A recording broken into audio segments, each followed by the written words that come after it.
सच्चाई सच छुपने नहीं देंगे। किसी भी जंग को लड़ने के लिए सिर्फ सेहत और ताकत नहीं बल्कि हिम्मत और हिकमत यानी कि रणनीति ये जरूरी है।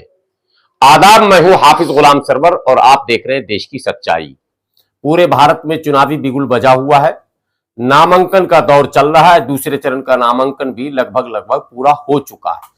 टिकटों के मिलने कटने और नेताओं के दल बदलने का दौर भी जारी है। लेकिन कौन गठबंधन किस पर भारी है ये भारत के तमाम मतदाता जानना चाहते हैं। लगातार तमाम मंचों से देश के प्रधानमंत्री नारा लगाते हैं अब की बार 400 पार। वहीं इंडिया गठबंधन, इंडी गठबंधन या महागठबंधन या पीडीए गठबंधन या जो भी नाम आप इसे दें, उसका क्या है? उसके नारे में कहीं कोई दम नहीं दिख रहा है और उसकी रणनीति भी कमजोर सी दिख रही है। इस पूरे गठबंधन की अगुवाई करने वाली कांग्रेस पार्टी, अब कांग्रेस पार्टी के नेता लगातार हर मोर्चे पर मात खाते दिख रहे हैं।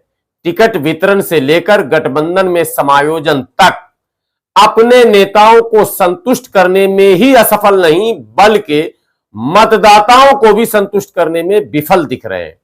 चाहे महाराष्ट्र में संजय निरुपम का मामला हो या बिहार में पूर्णिया पप्पू यादव का मामला। आपने देखा होगा बड़े धूमधाम से पप्पू यादव ने अपनी पार्टी का विलय कांग्रेस पार्टी में किया था।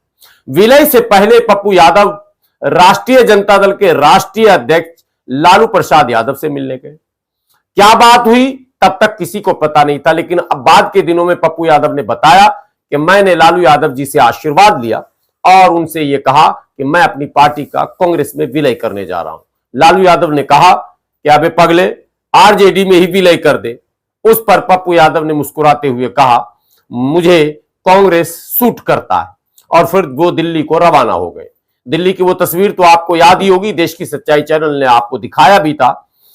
पप्पू यादव ने अपने दल के तमाम पदाधिकारियों की सूची थमाई और कांग्रेस का पट्टा पहना और अपनी पार्टी के विलय का ऐलान कर दिया। तब तक तमाम लोगों को यह पता था पप्पू यादव पूर्णिया से महागठबंधन के प्रत्याशी होंगे। लेकिन अचानक खबरें चलने लगी कि आरजेडी ने बीमा भारती को सिंबल दे दिया है। बस वहां से खबरों में एक नया ट्विस्ट आया और तमाम चैनलों को एक मसाला मिला और खबरें चलती रही। कयास आराइयां, अनुमान सब कुछ चलता रहा, लेकिन अंतोगत्वा वो दिन भी आ गया जब बीमा भारती का नॉमिनेशन, नामांकन पूरे तामझाम के साथ तेजस्वी यादव की मौजूदगी में करा दिया गया। सवाल यह पैदा होता है कि नरेंद्र मोदी जैसे मजबूत प्रधानमंत्री और लगभग 300 से अधिक सीटों वाली भारतीय जनता पार्टी से मुकाबला करने की बात करने वाली कांग्रेस पार्टी अपने इतने बड़े कद्दावर नेता पूरे भारत में और पूरी कांग्रेस पार्टी में पप्पू यादव के इतना भारी भरकम नेता, वेट की बात मैं नहीं कर रहा हूं, वेट में तो भारी है ही वो, मैं जन समर्थन की बात कर रहा हूं। जहां राहुल गांधी पूरे प्रदेश की कांग्रेस कार्यकारिणी की ताकत लगाने के बाद जितनी भीड़ पूर्णिया में जमा करते थे उतनी भीड़ अकेले पप्पू यादव जमा करते हैं। मतलब साफ है कि भारत में इस वक्त कोई ऐसा नेता नहीं दिख रहा जो अकेले अपने दम पर बगैर किसी पार्टी के बैनर, होर्डिंग, पोस्टर के और बगैर किसी नेता के सहारे के हजारों की भीड़ को इकट्ठा कर दे। वो ताकत पप्पू यादव में।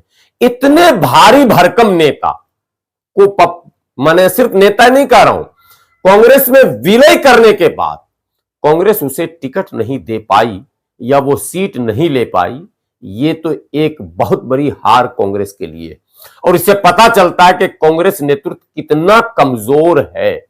लेकिन इससे भी बड़ी बात, अक्सर आपने सुना होगा कि कई सीटों पर फ्रेंडली फाइट किया जाता, यानी दोस्ताना संघर्ष भी होता है। यह परंपरा भारत की रही है। भारत के राजनीति में कई बार ऐसा देखने को मिला है कि गठबंधन होने के बाद भी अगर किसी एक सीट पर मतभेद नहीं सुलझा पाता है दोनों दल, तो वहां दोस्ताना संघर्ष होता है। क्या कांग्रेस इतनी कमजोर हो गई? कि पप्पू यादव को सिंबल तक नहीं दे सकती है? क्या कांग्रेस की इतनी भी हिम्मत नहीं है कि तेजस्वी यादव के सामने वो ये भी कह सके कि ठीक है आपने बीमा भारती को उम्मीदवार बना दिया, लेकिन हमने भी पप्पू यादव को उम्मीदवार बना दिया और ये सीट जो है वो दोस्ताना संघर्ष होगा, देखते हैं जनता किसको आशीर्वाद देती है। इधर जीते तो भी बल्ले बल्ले, उधर जीते तो भी बल्ले बल्ले, ऐसा भी हो सकता था, क्योंकि ऐसा उदाहरण भारत में कई बार देखा गया। और इस चुनाव में भी, जी हां, इस चुनाव में भी फ्रेंडली फाइट कई सीटों पर हो रहे हैं। पंजाब के कई सीटों पर कांग्रेस और आम आदमी पार्टी, जबकि आम आदमी पार्टी का गुजरात, हरियाणा और दिल्ली में पूरी तरह से पूर्ण रूप से गठबंधन है, उसके बावजूद भी पंजाब में दोस्ताना संघर्ष होंगे। तो फिर क्या कारण है कि पूर्णिया में फ्रेंडली फाइट नहीं हो पाया, दोस्ताना संघर्ष नहीं हो पाया? क्यों नहीं? इसका मतलब तेजस्वी के सामने या लालू के सामने कांग्रेस ने नतमस्तक कर दिया है, या फिर कांग्रेस नेतृत्व पूरी तरह से कमजोर है और बिहार के प्रदेश अध्यक्ष अखिलेश प्रसाद सिंह, यानी अखिलेश सिंह जो लालू के रहमो करम पर किसी जमाने में राज्यसभा के सदस्य बने थे, वो आज भी उसी कर्ज को उतारने में लगे हैं और कांग्रेस के आला कमान को या तो वो सही खबर नहीं दे सके, या सही पप्पू यादव की पैरवी नहीं कर सके, या आला कमान ही नतमस्तक है।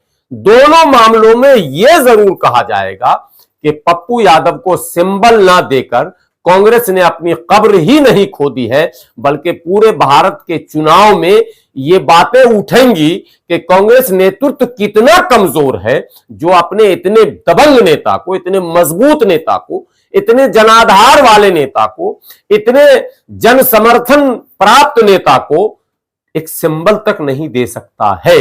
वो आगे बिहार में क्या कर सकता है, इसको बखूबी समझा जा सकता है। आज तक, यानी आज जब पप्पू यादव नामांकन करने पहुंचे, आज तक पप्पू यादव ने प्रियंका गांधी और राहुल गांधी का नाम लिया और उनके आशीर्वाद की बात कही और कांग्रेस का झंडा ही अपने समर्थकों के हाथों में थमाए रखा।